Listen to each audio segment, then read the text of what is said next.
Ito po yung mga ginagamit ko sa mukha ko.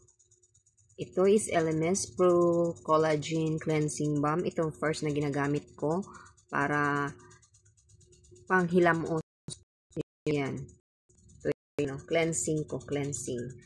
Next ko naman, after cleansing and rinsing, ito yung ginagamit ko next is the BioAqua Rice Raw Pop. Rice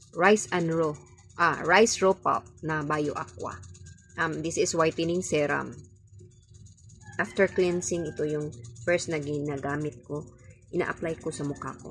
And then next, ito yung next na ina-apply ko sa mukha ko. Itong Kojic acid na whitening freckles cream. Yes. Ito yung next na ginamit ko.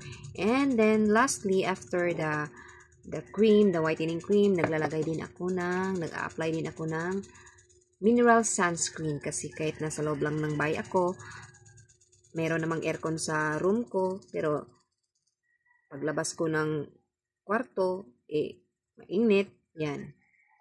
Ito yung ina-apply ko, Aveeno. Ito yung sunscreen na ina-apply ko sa mukha ko after the whitening cream. Yan. Ito is mineral sunscreen from Aveeno.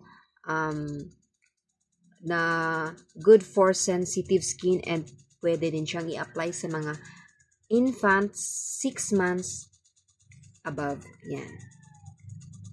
Yan lamang po ang aking mga Pampa Beauty secret. Bye-bye. Thank you for watching.